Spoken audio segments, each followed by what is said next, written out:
ครับวันนี้เรามาศึกษาภาษาล้านนากันต่อนะครับด้วยการอ่านจากข่าวหงหินที่เพิ่นเขียนมาก็เมื่อประมาณ100-200 ปีมาเนี่ยครับโดยการคัดลอกเอาจากอ่าใบลานใบลานเก่าของอันวัดต่างๆนะครับข้าวหงหินนี่มันเป็นข้าวโบราณนะครับอันกว่าจะมาเป็นข้าวชาวบ้านได้ก็ประมาณ250 ปีลงมาเนี่ยอัน ทางลำปางเพิ่นก็ได้มี1 ฉบับนะครับอันเชียงใหม่เพิ่นก็มี1 ฉบับนะครับแล้วก็ฉบับที่3นี่ที่หันมานี่ก็คือได้อ่านไปหมดไปแล้วมันมีเท่าอันแล้วครับเอ่อเพิ่นเขียนเมื่อ2468นะครับมาฉบับที่3อ่านไปแล้วเรามันก็หมดไปแล้วนะครับมันขาดหุ้ยไปมันยังว่ามันหายไปป้องยังป้องอย่างเงี้ยนะครับเห็นไหมแม้กระทั่งของลำปางนี่ก็ยังเหมือนกันนะครับ ก็ขาดไปก็เฮาก็จำเป็นจะต้องเอาอันของอันเชียงใหม่มาผสมกันนะครับเห็นไหมครับวันนี้เฮาลองไปก่อนนะครับครับวันนี้ก็มาถึงอันบทที่14นะครับบทที่14หลังจากอันพญาปลาเพิ่นได้ฮู้แล้วว่าโอ้ลูกเพิ่นได้มาแล้วลูกกดเก่าน่ะเอาละวันนี้เฮามาต่อนะครับละติญา ละทิญาแจ้งมาผูกเจ้าพระเจื้องเงาปลาณสีบรรทมตื่นแล้วหุ่งขึ้นลอย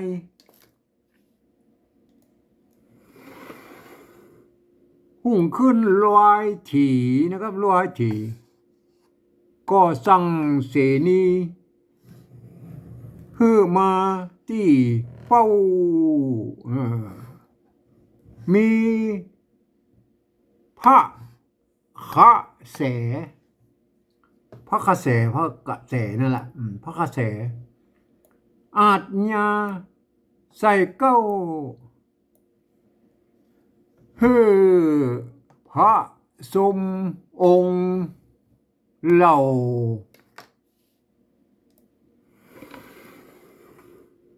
นั้นนะครับเหล่านั้นยับมาประชุมกันกับตังจาญามาดาเจื้องจ้านเอาทั้งแม่ทั้งลูกมาเลยจอมแม่เจ้าจอมแม่เจ้าหกยิง เอามาถึง6 ยิงนั่นแหละให้ได้จำละให้ได้จำละให้เห็นเท็จให้เห็นเท็จอย่างให้หันเท็จจริงนะครับเท็จจริงอย่าให้ปะวิงปะวินไม่ใช่ปะวินนะไม่ใช่ปะวิงปะวินอะไรปะวินลำเอียงเบื้องถ้อยนะครับ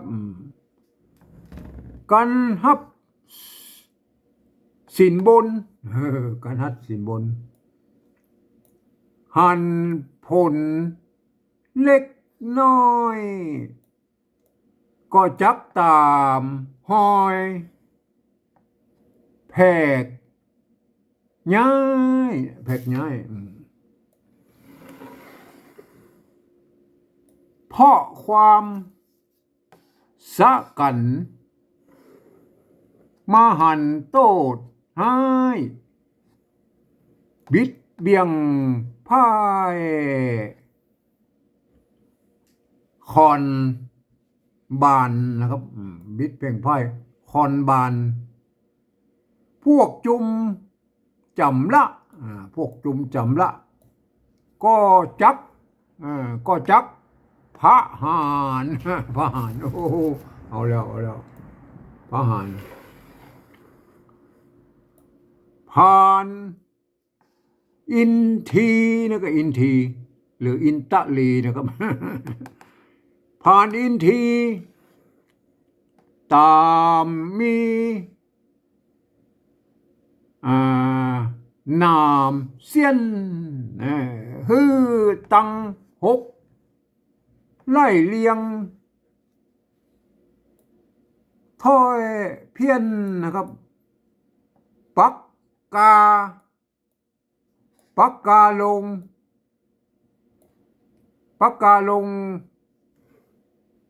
ปอกสักลูก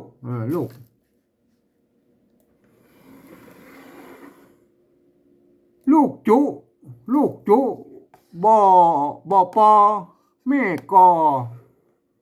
อยสักคำก้าจ้าง6 ปันเขาเหล่านี้ตึงเคยคบกัน เมื่อนอโปทันโปทันลูกอันที่ว่าลูกก็มาน้อยละเอาละนอโปทันพระสูตรนะครับพระสูตรเมื่ออันก็ลักเอาอันนี้มันขาดไปมั้ยก็ลักเอานะลักเอาไหนมาที่นี้จักเปิ้นก็เขียนไว้ที่นี้จะข้ามไปเป็นบท เป็นบรรทัดหนึ่งด้วยว่าอ่านปั๊บเข้านานว่าเก่านั้นเก่านักมาถึงที่นี้ที่นี่เป็นว่ามึกแต้มก่อลุบหายไปแล้วนั้นนางสาก็นางสาป๊อบสานะก็ซีกขาดจริงได้คอ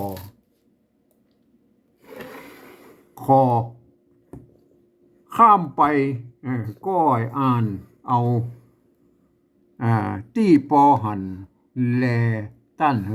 ยครับเอาไปเอาของอันไปของเอาของอันนั้นเปิ้นของอันเชียงใหม่เปิ้นอ่านต่อนะครับไอ้มาก็แปลมาเรียบร้อยแล้วครับไอ้มาเอาของเชียงใหม่ก่อนลักเอาไอ้มาก่อนลักเอาอันนี้ไอ้สีไอ้ม่วงนี่เป็นของเชียงใหม่นะครับก็ลักเอาหมามาไว้ที่หั่นว่าเป็นลูกนางแม่เก้า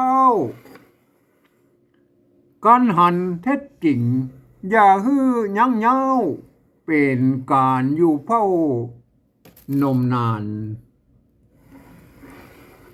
เพชรฆาตพร้อม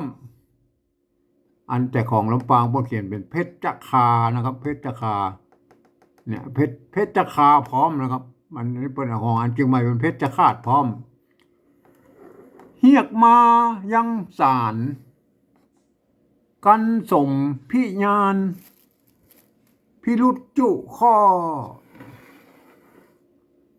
ฮื้อไปพหารอย่าฮื้อมนซ่อนักดินดานเบียดยัดหวังว่าลูกดีเป็นเทวทัตบ่สัตซื่อฮื้อสักคนเสนาคำนับล่นเล่นสับสนเอากฎหมายยนลงกลางหมู่หั่นครับเห็นไหมอันนี้มันเป็นของเชียงใหม่นะครับเห็นไหมครับเอาไปต่อของอันของลำปางอันนั้นของเชียงใหม่เป็นหมดแล้วนะครับอันนี้ที่มันหายไปตะกี้นะว่า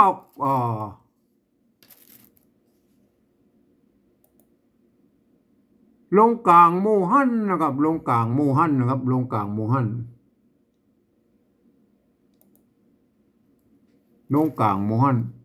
ว่าความอาทยาหีบเหี่ยว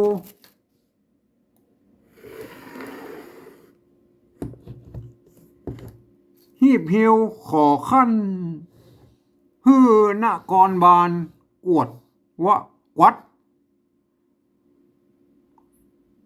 ฮู้กวดคอบานกวัดไว้นะครับแล้วสั่งตุ๊ดตาสำรับล่ามใจให้คุมก้อมได้ตัวตัวมานะครับมันไม่กล่าวมันนะอาหารเลยตัวมาเอาต่อไป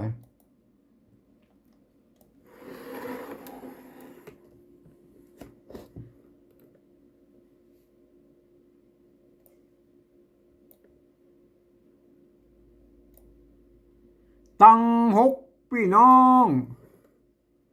กับจอมตัวมาตั้งหกพี่น้องกับจอมมาตามายังศาลาฮือหันเป่งป้อยส่วนหกบุตตาก็มาเป็นถ้อยกับมาดานั่ง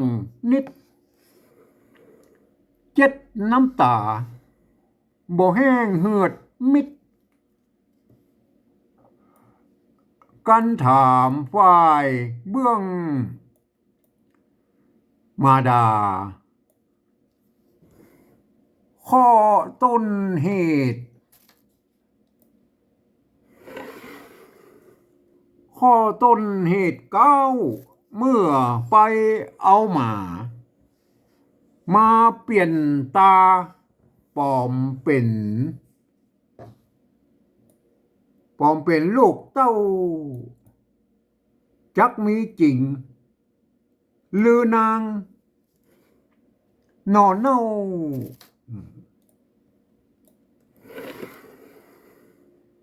อย่าบิดบังเบี่ยงซ้ายเห็นไหมซ้ายหรือจ้ายอย่างไรนะครับเบี่ยงซ้ายกันเขาลักกรรมลักกรรมนี่มันก็ว่ามันยืนยันนะเนาะลักกรรมนะก็ยินพังให้ไข่เป่งแจ้งแขวนดีนาง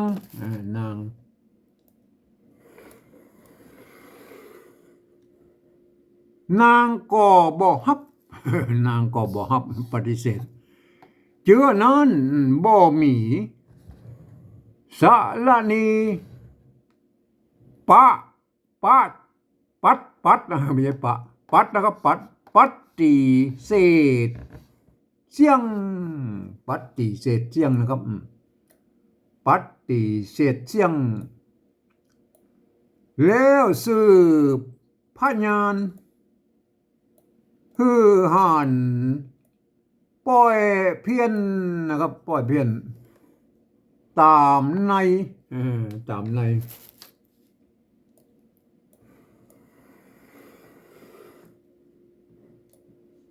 นเวียงเจื่องจานเฮียกเอาเจ้าหมา อันเจ้าของหมาที่อยู่ในเวียงโป้นอันเกิดปีนั้น เกิดประมาณ16 ปีมาแล้วเอาละมาพร้อมเสียงมาพอบ้านไหนมันเกิดหมาเกิดปีนั่นนะปีที่กำมานเกิดน่ะ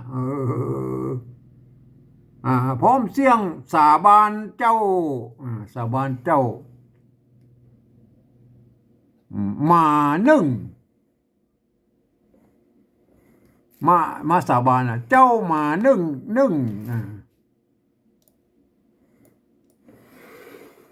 เจ้ามาหนึ่งนั้นซ้ำมาให้การว่าปีกำมันพระสูตรเมื่อ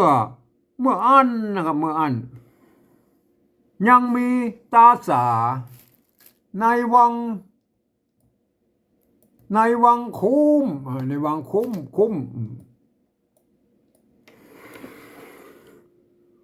หันนะครับคุ้มหันมาขอมาดำด่างพร้อย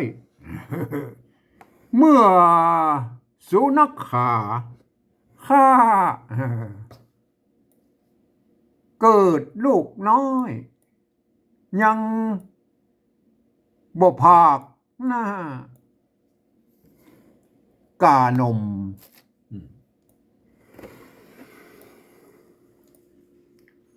ว่านางนาฏไทยตั้งหกสนมจักเอามานมมาฮือลูกเต้าการบุกก็หลายปีเมินนานเมินนา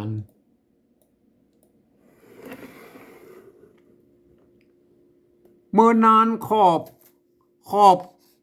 ควบเข้าไม่ใช่ขอบด้วยดิเมินนานควบเข้าควบนี่ก็มันได้ปีนะควบตัวน้องควบเข้าหลายเดือนมาก่อนนานนะครับเอาละเอาแค่นี้ก่อนนะครับไม่มาเอาปิกแปลนที่แปลไว้เป็นปริวัติไว้นะครับอันนี้มันเป็นอันสีม่วงนี่มันเป็นของอะไรของเชียงใหม่นะครับเห็นไหมเอามาเริ่มต้นของอันของลำปางไว้เลยนะครับเห็นไหมเอาละครับกดจิบน้ำก่อนนะครับ ครับวันนี้จะจ้อยหน่อยนะครับในทำนองการจ้อยน่ะมันส่วนใหญ่แล้วก็ถ้าจ้อยโดยทั่วไปอันเปิ้นจะจ้อยในลักษณะของอันเป้ากล้วยใบนะครับทำนองทำนองแบบตามอันแต่ตามธรรมชาติไม่ใช่ว่าอันทำนองอะไรแบบนั้นนะครับเป้ากล้วยใบมันเป็นห้องมันตามธรรมชาติเหมือนอันเป้ากล้วยใบพะหยกนะอันนี้แต่ผมจะอันจ้อยวันนี้คือมันเป็นทำนองของโกงเฮียบงนะครับโกงเฮียบงนี่มันจะแตกต่างกับมันก้าวขอดใบหน่อยก็ตรงที่ไอเนี่ยตรงโทษทีตรงเวลามันจะตรงเวลามันเนี่ยตรงไอ้ใต้อันใต้ของอันใต้ของอันที่สี่ของอันบาทที่หนึ่ง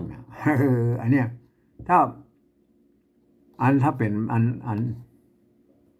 โกงเฮบงนะจอมแม่เจ้าหกยิงแห่แล้วก็เปิ้นก็ขึ้นให้ได้จำลัง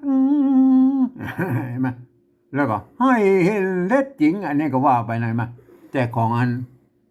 โกงเฮบงเปิ้นอย่างนี้นะครับเห็นไหมจอมแม่เจ้าหกยิงจอมแม่เจ้าหกยิงให้ได้จำล่างเหมือนกับอันเปิ้นมาจบท่อนเพเลยมันเป็นนะเพราะเหตุใดครับก็เพราะว่าเหตุที่เปิ้นเขียนมายาวเป็นเจิบน่ะเปิ้นบ่ฮู้วักที่ไหนอันบาทที่ไหนก็ว่าก็จ้อยไปตามนั้นนะครับมาเป็นอย่างนั้น มันก็เลยเป็นอย่างนั้นนะครับเอาละวันนี้จ้อยแบบโกงเฮบงนะครับ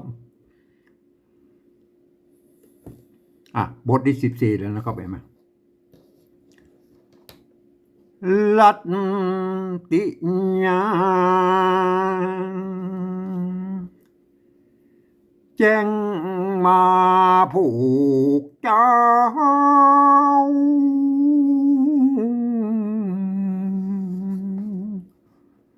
พระจึงเงาปลานาสี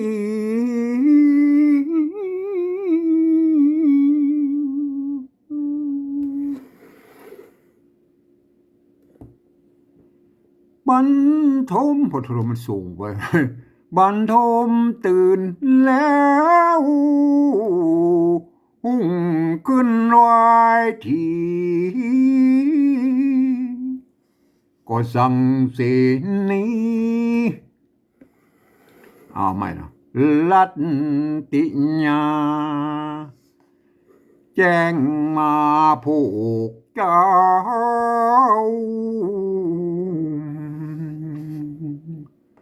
พังเกื่องเงาปลาณสี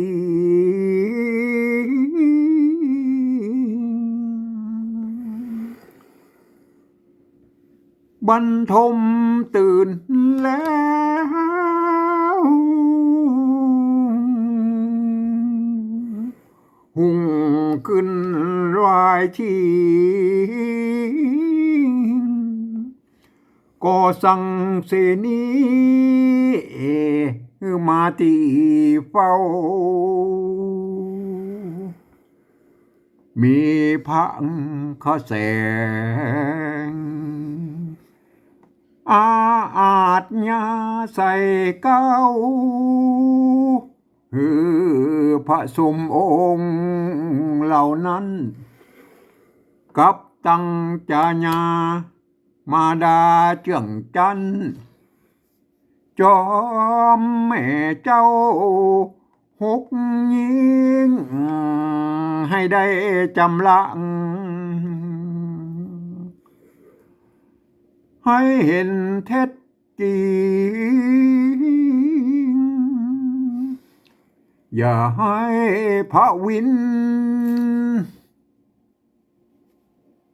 มันเป็นพ่อวิงอะพ่อเขียนเป็นพ่อวินนะ อย่าให้พระวินลำเอียงเบื้องถอย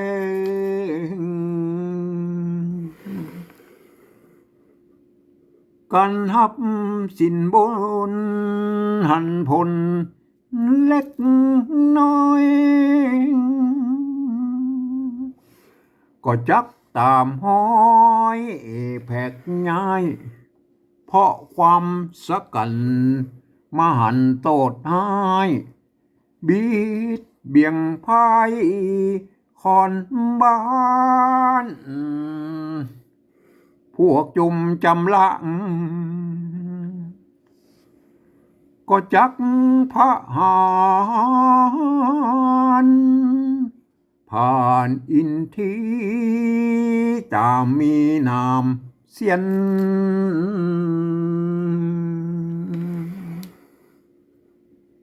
คือลูกตั้งหกไล่เลี้ยงพ่อยเพียนปักกาลงบอกสักลูกจุบ่ปอแม่ก็ก้อยจักกำคำกาจ้างหกปานเขาเหล่านี้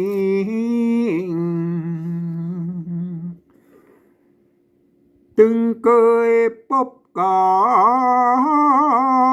นเมื่อนอโปทา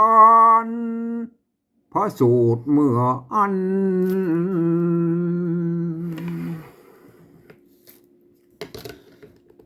ก็ลักเอาม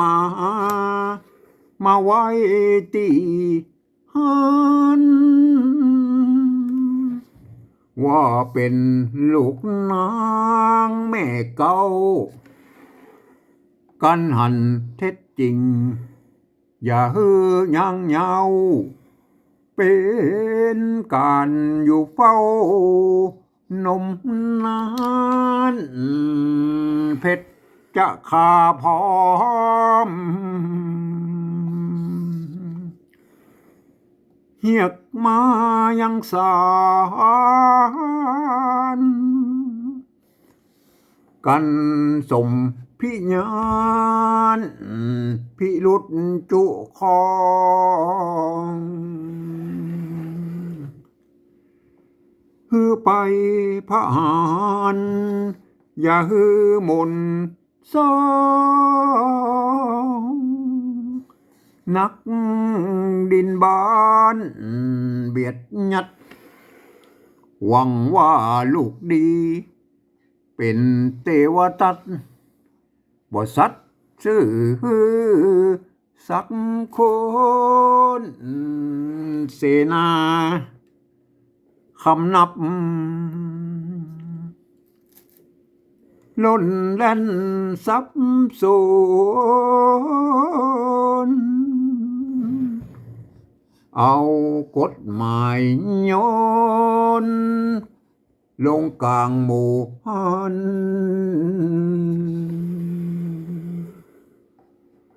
ว่าความอาจญาหีบเหี่ยวคอขันฮือนครบาลฮือนครบาลกวัดไว้แล้วสั่งตุตตาสำรับล่ำใจให้คุมกอมได้ตัวมา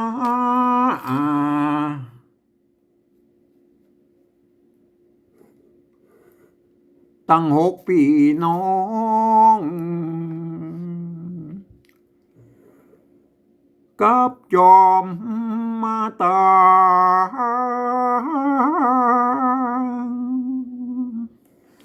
มายังศาลาหันเป่งปล่อยส่วน6 บุตตาก็มาเป็นทอยกับมาดานั่งนิด7 น้ำตาบ่แห้ง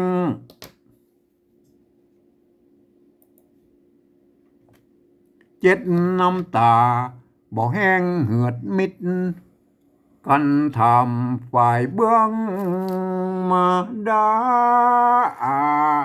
ข้อต้นเหตุเก่า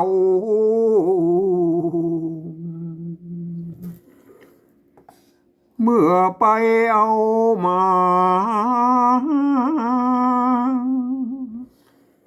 าเปลี่ยนตาปลอมเป็นลูกเต้า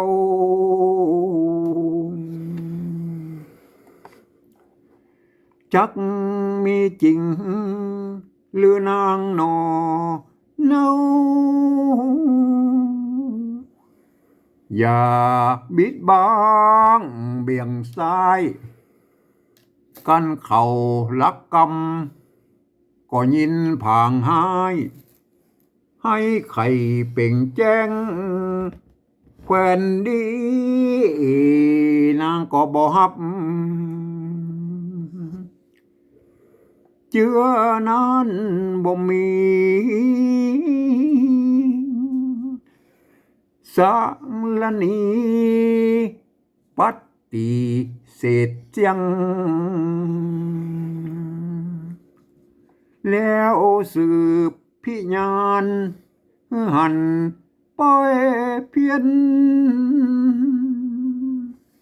ตามในเวียงเจื้องจันเฮียกเอามาอัน